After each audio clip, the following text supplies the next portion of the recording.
and the light that Jesus brings to the world. I'm excited about preaching this morning on what's traditionally known as Epiphany Sunday. Webster defines Epiphany as a moment of understanding or insight about something very important to you. An epiphany can happen in a variety of ways. It can show up so strong that you can't help but notice it, or so subtle and soft that you can miss it if you're not paying attention. Have you ever had an epiphany? I had an epiphany the first time I walked into this church for worship. I sat right there in that pew and had a flash of clarity and understanding like I had never had before. In that moment, I was keenly aware that life as I knew it had changed. I knew right then I would be up here reading scripture, helping with worship services, and would be an integral part of the life of this church. And it terrified me at the time. If I had known preaching was part of the deal, then I probably would have run out the door screaming. You have to realize that all these tasks were well beyond what I thought I was ready for at the time.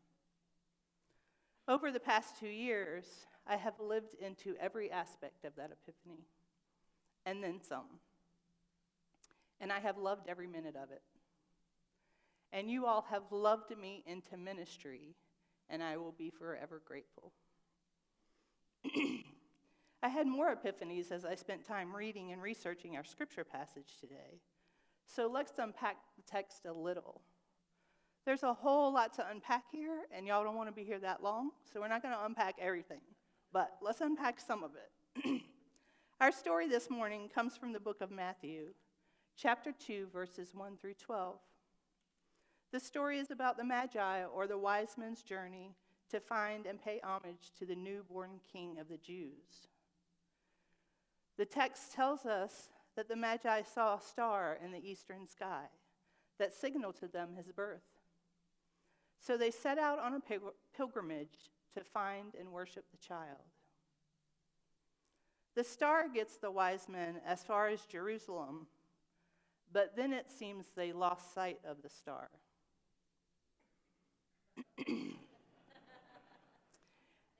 And needed help finding the exact location of the child. The Magi found out from King Herod that the child had been born in Bethlehem. When they set off again, the star reappeared and led them directly to the child. And when the Magi found Jesus, they kneeled and worshiped him, and they presented him with gifts of gold, frankincense, and myrrh. And as Pastor talked about this morning, the gold actually symbolized a gift fit for a king. And the frankincense symbolized Jesus' divinity. And the myrrh was often used for embalming, and it symbolized Jesus' humanity. Warned in a dream not to report their findings to Herod, the wise men had to find another alternative route back to their own country. At first glance, it seems like a simple story. But look again. Always look again. The more I read, the more questions I had, and the more fascinated I became with the story. So who were these Magi? The word Magi comes from the Greek word magos, which is translated as wise men. There is some debate among scholars about these wise men. Some say they were kings. Some say they were wise men or learned scholars in religion, philosophy, astronomy, and astrology. Some say they were Persian priests. Regardless, the wise men seemed to be men of importance who had vast knowledge, knew about the stars, and had some skill in interpreting signs. In addition, they seemed to have considerable wealth, not only to fund this trip, but to also offer the gifts that they offered. So where did they travel from? Some say Persia, some say it's possibly even China. Where they came from matters to the story. Not the particular place necessarily, but because they were from the east, which was not the center of power like Jerusalem. They were from the margins, and they were known to destabilize power with their threatening predictions. The journey matters because of the lengths they would go to in order to pay homage to the newborn King of the Jews. Even if they were from the westernmost part of the Persian Empire, the trip was almost 1,100 miles by foot and camel, over difficult mountains and harsh deserts. We have no idea what route they took or what complications they may have run into. They didn't have Google Maps or Siri to help guide them along the way or divert them around bad weather. They had no Facebook followers to keep in touch with as they left their friends and family behind. So by the time they arrived to meet Jesus, he was considered to be a young child, and perhaps up to 2 years old. This is not the picture our manger scene normally depicts. The manger normally depicts everybody there at the same time, the night of the birth, right? But they had a very long journey. Then there's the question about how many wise men were there. Some would question that there were not literally 3 wise men at all. Others would argue that there were more than 3. That there were many wise men because people traveled in caravans, often large caravans, especially in the desert. And for security reasons, the wise men would probably have had a fairly good-sized entourage of people, including an army to protect them as well as their belongings. And of course, I wanted to know if there were any women with them. But I guess we can really know the answer to that, because had they been women, they would have asked directions, they would have arrived on time, they would have helped deliver the baby, cleared the stable, made a casserole, brought practical gifts, and there would be peace on earth.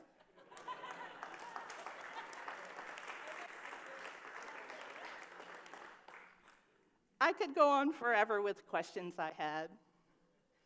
However, I think we can agree that there is a great deal in this story and about the story that we don't know. Maybe all of this happened. Maybe none of it ever happened at all. But true or not true, stories have power and are often relevant across time and space. So what relevance does this story about the wise men have for us as we think about the possibilities of what 2019 might bring?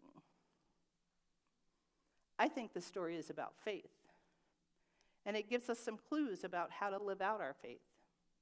For example, how much faith did the wise men have to have even embarked on this journey, to follow the light of the star, much less to see it through? They had no idea how long they were going to be gone. They had no idea what the terrain and the travel was like, or what they might find when they get there. They were trying to confirm what they thought the star meant. How many times have we had an epiphany or an understanding of what God might want us to do, and we immediately talk ourselves out of it, or each other out of it? Like the wise men here. Let's not get involved. As I was preparing this sermon, the story either taught me or reminded me of some of the ways in which I live out my faith. I wonder if these are true for you as well. For me, as well as the wise men, to live out my faith, I need to be active seekers of God and or the light, but not to be afraid of the dark. Now trust me, I know what it is to actively seek God and feel like God wasn't interested in engaging with me. I have spent most of my life in that space. But I learned to trust, as best as I could muster, that God wanted to be in relationship with me as much as I wanted to be in relationship with God. Now, I actively seek to do my life collaboratively with God instead of on my own steam. I tried my own steam for decades. That wasn't really pretty. Another thing I've learned in living out my faith is to not be afraid of the dark. And I totally agree with Barbara Brown Taylor in that I have learned things in the dark that I could never have learned in the light. Things that have saved my life over and over again. So that there is really only one logical conclusion. I need darkness as much as I need light.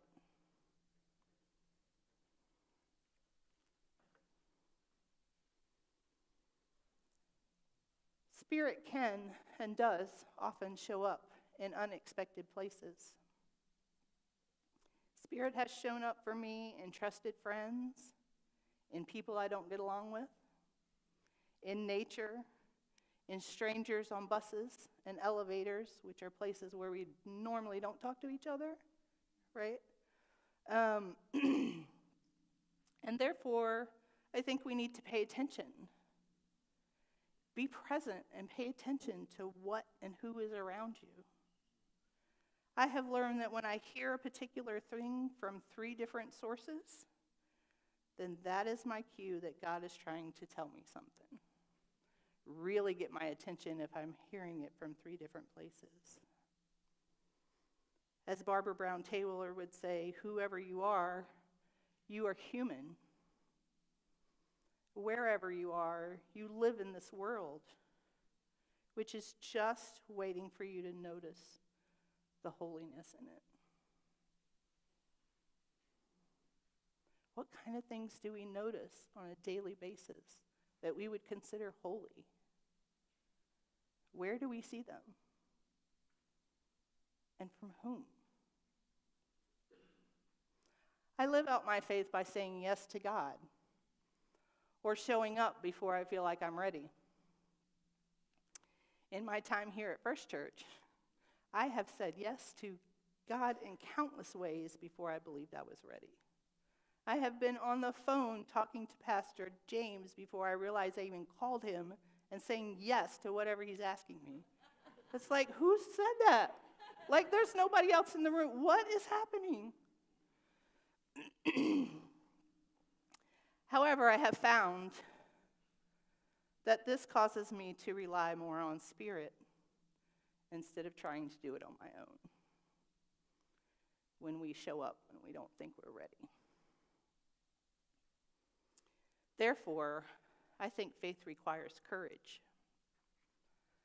And courage starts with showing up and letting yourself be seen, really seen. And Brene Brown would say you can choose courage or you can choose comfort, but you cannot have both. So which do we choose when it comes to our relationships with God? Courage or comfort? I also think it takes courage to follow where God leads and to be comfortable with the unknowns and the uncertainty. I have had to work really hard at learning to trust God so that I can follow where God leads and be comfortable with the unknowns. Because I used to be the type of person that had to have a plan, and you had to go by the plan, and you couldn't veer off the plan. And if you're that kind of person, there's no room for Spirit in there anywhere. No wonder I couldn't find God. I believe along this, there is a welcoming of the movement of God in our lives. I think faith takes that, the welcoming of God's movement. Living out our faith, I think, also means being authentically you, or authentically ourselves. I believe that the more authentic we live our lives, the stronger our light shines. And the more we try to hide who we truly are, our light diminishes.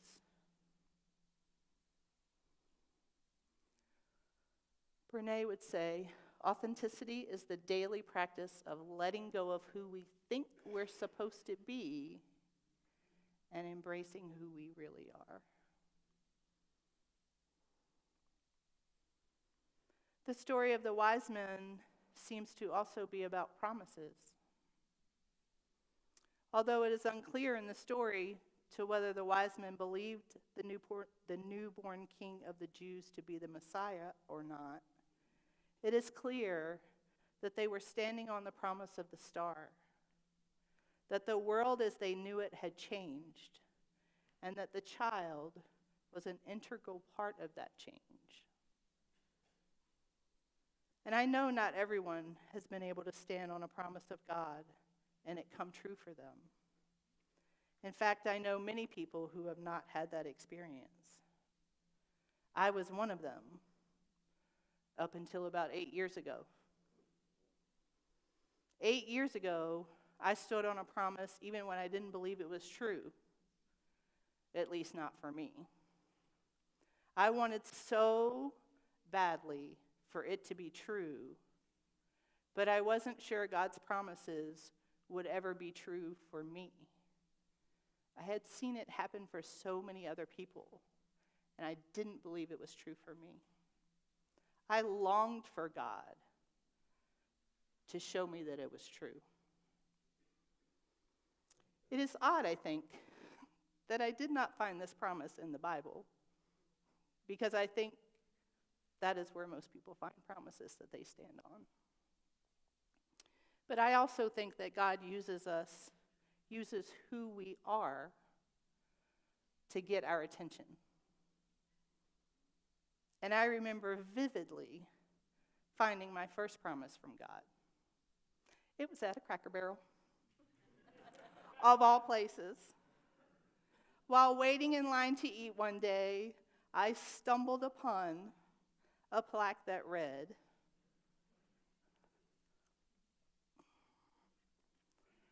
"For I know the plans I have for you, declares the Lord. Plans to prosper you and not to harm you. Plans to give you hope and a future."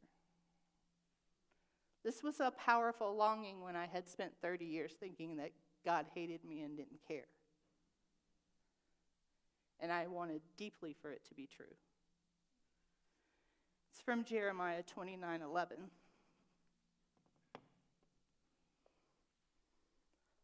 Obviously, I bought the plaque.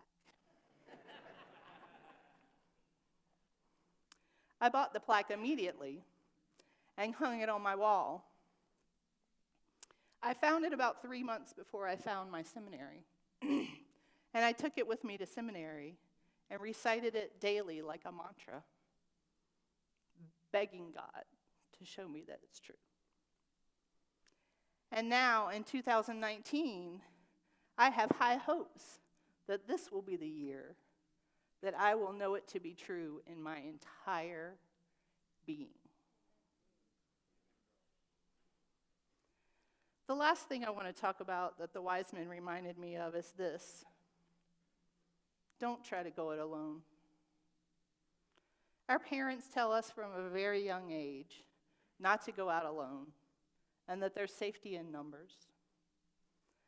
I am reminded of the importance of traveling our journeys in community, especially church community, for companionship, to have a place to share our joys and our sorrows, for safety in numbers, to help us when we lose sight of the light, to learn more about ourselves and each other, and to share our light so that the light in each of us shines brightly wherever we go.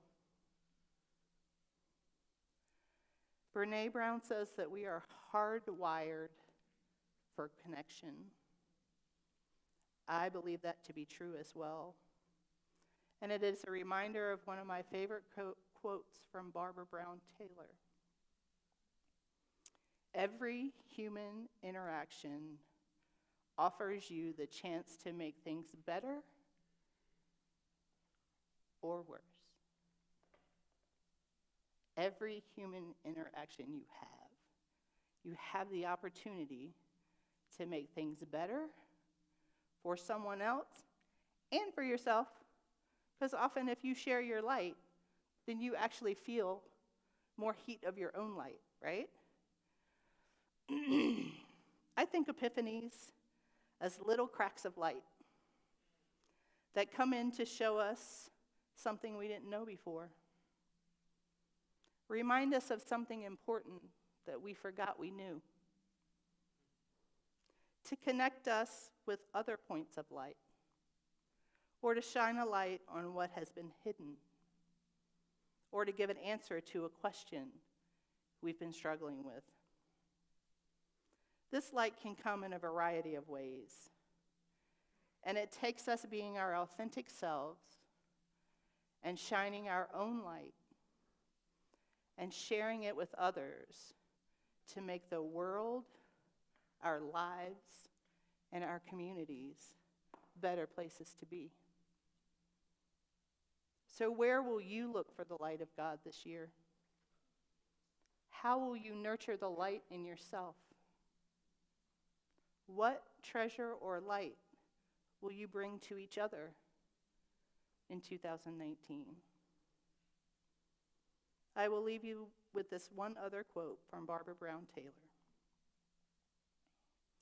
The hardest spiritual work in the world is to love the neighbor as the self, to encounter another being not as someone you can use, change, fix, help, save, enroll, convince, or control, but simply as someone who can spring you from the prison of yourself, if you will allow it.